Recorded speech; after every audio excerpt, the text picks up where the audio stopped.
Hey guys, it is Jeanette, aka Sweet Jean.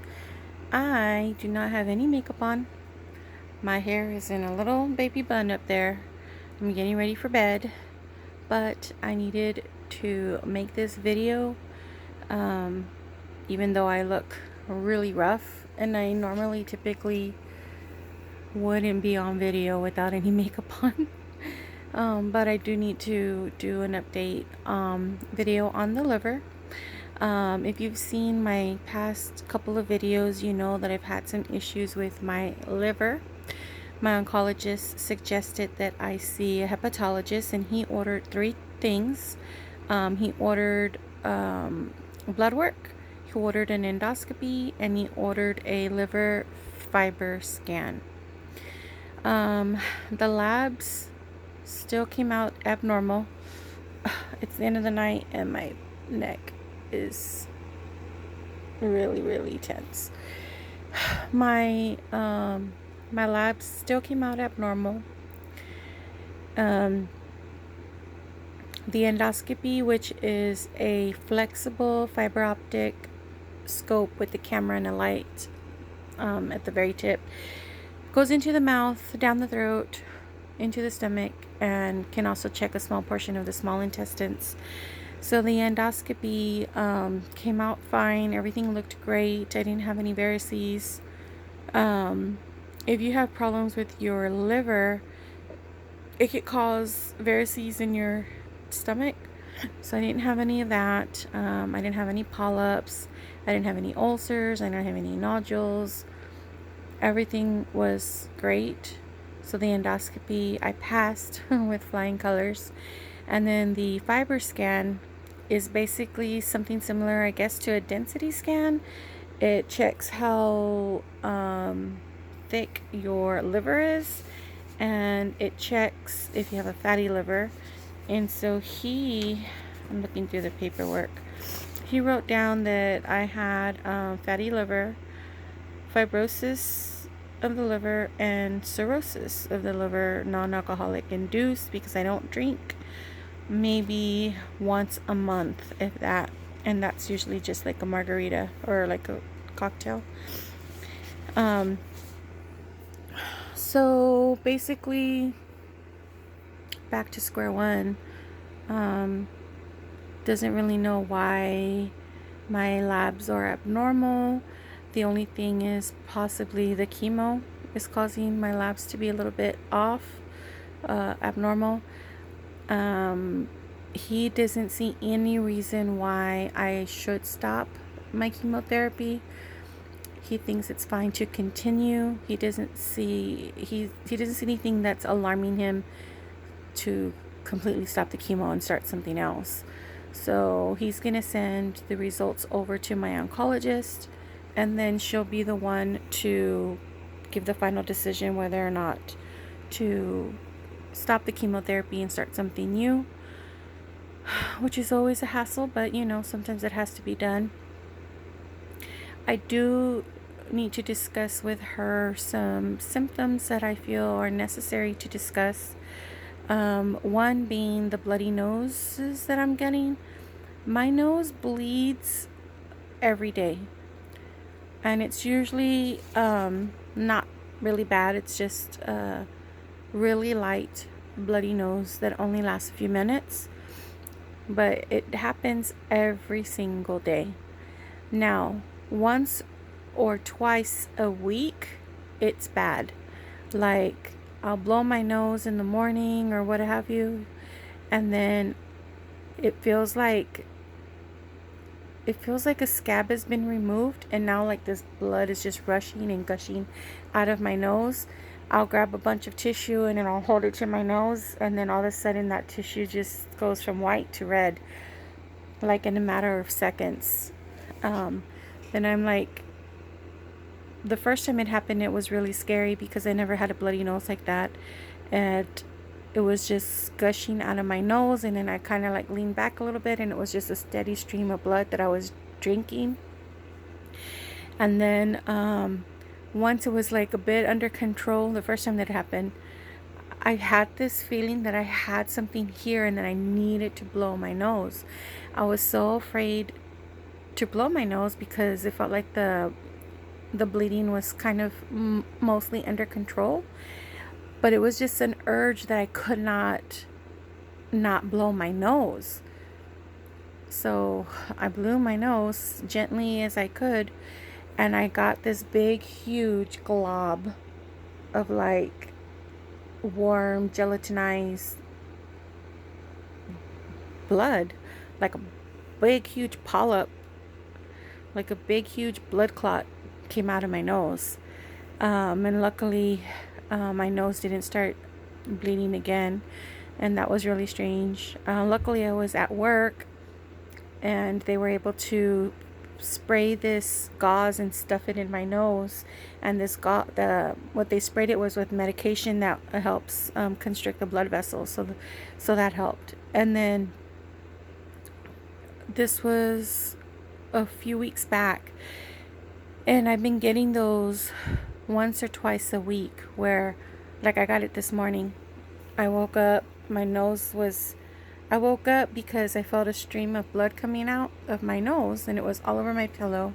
So I get up and I start dabbing my nose, and then all of a sudden it feels like I said, like a blood clot was, like a scab had been removed, and then a stream of blood is just gushing down. And I rushed up, went to the bathroom, and I mean, I must have used, I don't know how much toilet paper to try and like soak up as much blood and to like stop up my nose. And then finally I did the same thing where I had to blow my nose, and another big huge glob came out. And so I need to discuss that with her. I have an appointment with, well, other than that, some other things have been happening to me that are not normal. My new normal. My skin is typically dry to normal, and I've been getting a lot of oil. My skin has changed. It's oily now. And so like on my days off, I'll wash my face, and then like an hour or two later, I feel like a grease ball, and I have all this grease, and like my face is like really oily, and then I'm like breaking out. I have all these breakouts. And like, don't get me wrong, I break out every so often. Like I get a pimple.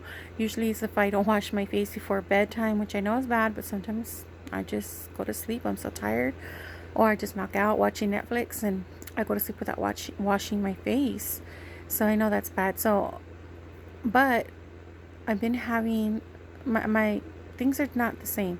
So I'm getting the oily face, I'm getting the pimples, the breakouts, I'm getting a lot of mood swings, my back hurts me, insomnia,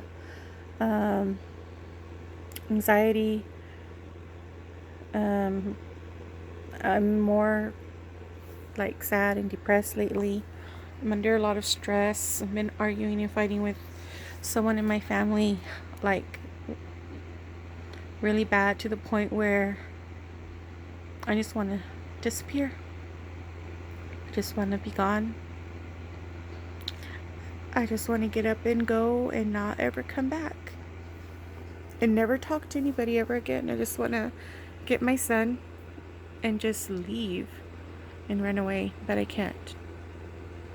That's causing me a lot of stress. Anyhow, so I just need to talk to my doctor, because and another thing, my nails are growing.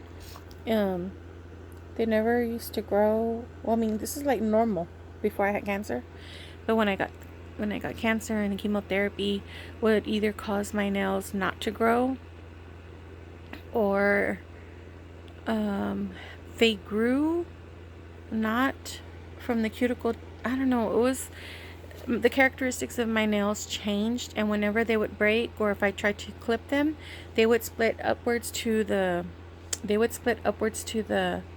cuticle instead of sideways. They would split upwards, and then it would cut into my nail bed, and my nails were very, very thin, and sometimes they would turn purpley. So my nails are now like normal, like the way they used to be before I had cancer. My skin is oily, breaking out, mood swings, anxiety, insomnia, under a lot of stress, fighting, arguing, depression. And so I need to talk to her about that. I have an appointment with my gynecologist. I don't know if I said that yet or not because I'm scatterbrain. Chemo brain is what they call it.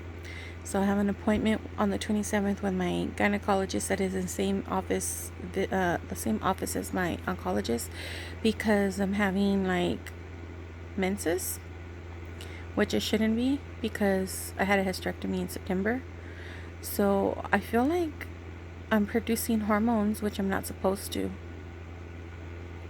And the cancer that I have is hormone driven. It feeds off of estrogen and progesterone. So I shouldn't be producing hormones because that's essentially me feeding the cancer and allowing it to spread. So I'm also going to ask for a CT scan, which I get one every 3 months, and I'm pretty sure I'm due. And I'm really hoping and praying that the chemotherapy is still doing its job and it's still working and it's still holding the cancer back. But part of me is like, I know my body and something isn't right, and we need to figure out what's not right and fix it. So anyhow, I know I've been rambling. Oh, my neck. I know I've been rambling. Thank you so much for all of the love and the support that you guys continuously shower over me. I hate that most of my videos are like Debbie Downers, and I don't want this to be a pity party. And I'm not asking for, what am I trying to say? I'm not seeking attention. I don't want anybody to feel sorry for me or like have pity on me. This is just my life, and I'm just explaining how I feel about what's going on in my life. You know, this is just the life of a stage 4 breast cancer thriver that's trying and doing the best that I know how, and just trying to live and thrive and just function on a daily basis as normally as I can, even though inside my body is doing something that I have no control over. So anyhow, time for bed. Oh, sorry, my neck. If you guys want to head on over to my Instagram, I'm gonna repost the x-rays of my spine if you're interested in seeing what the hardware looks like in my spine. Head on over to my Instagram and you could take a look at it. It's a personal one. You know, I have my son on there, some family, my boyfriend, who I never talk about. He's very private. It's a long distance relationship. He lives in London and I live in Texas. And maybe one day I'll do a how we met type video. But yeah, so my Instagram is going to be in the description below. But it's JEANNO929. That's my username. So if you want to head on over there, give me a couple moments and I will repost my my spinal surgery pictures, the x-rays, and the staples and all that good stuff. Not that it's a good stuff, but all of that stuff, if you're interested. So anyhow, this has been a long video of me rambling and me crying and me being upset, but it is what it is. This is my life. Again, thank you for all your support. Thank you for coming back and showering me with love. If you're not already, I would like you to consider subscribing. I'd love to have you. And I will talk to you in the next video, guys.